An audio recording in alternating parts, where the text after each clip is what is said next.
Hi, hello friends. This video is sponsored by Buy Mode Shopping app. Thiruvalluvar இவரை பற்றி தான் இன்றைக்கி நம்ம இந்த வீடியோவில் பார்க்க போகிறோம். பழந்தமிழ் இலக்கியமான திருக்குறளை இயற்றியவர் திருவள்ளுவர். இவர் ஒரு தமிழ் புலவர் ஆவார். கடைச்சங்ககால புலவரான இவர் பொ.உ.மு. 400க்கும் பொ.உ. 100க்கும் இடைப்பட்ட காலத்தில் வாழ்ந்தார் என கருதப்படுகிறது. தமிழ்நாடு அரசு இவர் பிறந்த ஆண்டாக பொ.உ.மு. 31 அறிவித்து அதன் அடிப்படையில் திருவள்ளுவர் ஆண்டை கணக்கிடுகிறது.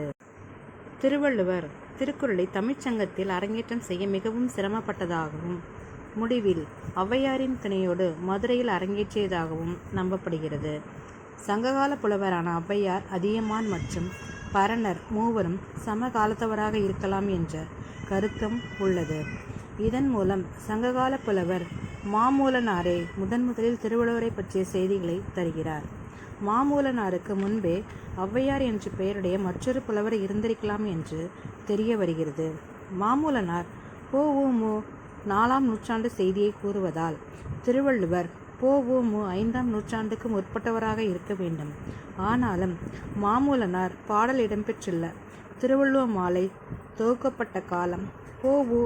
11ஆம் நூற்றாண்டு மிகவும் பிந்தையது என்பதால் சங்ககால மாமூலனாரும் திருவள்ளுவ மாலையில் இடம்பெறும் மாமூலனாரும் ஒருவரல்ல என்னும் கருத்து நிலவுகிறது.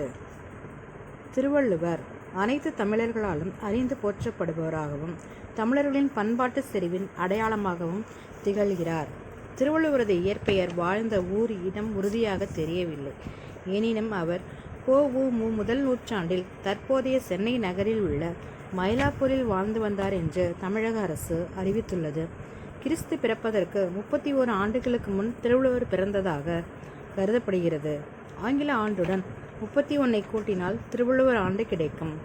காவிரி பக்கம் அருகில் வாழ்ந்து வந்த மார்க்கசெயன் என்பவர் அவரது கவித்திறன் அவரது ஒரே புதல்வியான வாசுகியை வள்ளுவருக்கு மனம் முடித்ததாக அறியப்படுகிறது.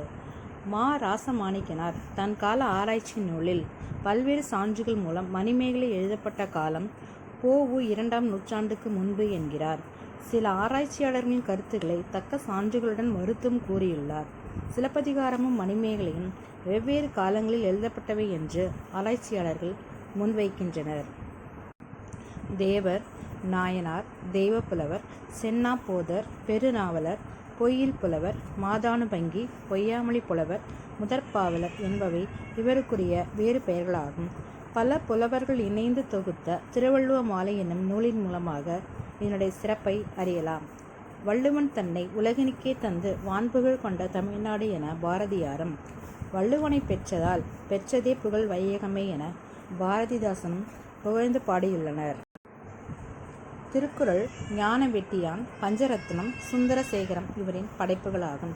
திருக்குறளில் கூறப்பட்டுள்ள அறக்கோட்பாடுகள் சமண சமய நீதிநெறிகளை நெருப்பியுள்ளதால் இவர் சமணராக இருக்கலாம் என்று எண்ணுகின்றனர். திருவள்ளுவரை திருவள்ளுவ நாயனார் என்றும் திருக்குறளை சைவ நூல் என்றும் சைவ சமயத்தவர் கூறுகின்றார். திருவள்ளுவர் மயிலாப்பூரில் பிறந்த இடத்தில் மயிலாப்பூர் திருவள்ளுவர் கோயில் என்பது கட்டப்பட்டுள்ளது. இக்கோயில் புகழ்பெற்ற முண்டக கன்னியம்மன் கோயில் அருகே அமைந்துள்ளது. கவிஞர் பாரதிதாசனும் திராவிடர் கழகத்தை சேர்ந்த ராமச்செல்வன் ஓவியர் வேணுகோபால் சர்மாவை சந்தித்து திருவள்ளுவர் படத்தை உருவாக்க திட்டமிட்டனர். இவர் வரைந்த படத்தை காமராஜர், அண்ணாதுரை, கருணாநிதி, நெடுஞ்செழியன் உள்ளிட்ட பல தலைவர்கள் பார்வையிட்டு பாராட்டி சென்றனர். 1960இல் அண்ணாதுரையால் காங்கிரஸ் மைதானத்தில் திருவள்ளுவரின் படம் வெளியிடப்பட்டது. அண்ணாதுரை வேணுகோபால் சர்மாவுக்கு ஓவிய பெருந்தகை என்னும் பட்டமளித்தார். இதே படம் இந்திய அரசால் அஞ்சல் தலையாக வெளியிடப்பட்டது. 1995இல் தஞ்சாவூரில் நடந்த 8வது உலக தமிழ் ஆராய்ச்சி மாநாட்டை ஒட்டி இந்திய அரசால் 2 ரூபாய் நாணயம் வெளியிட்டது. கன்னியாகுமரியில் 133 அடி உயர வள்ளுவர் சிலை தமிழ்நாடு அரசால் அமைக்கப்பட்டுள்ளது.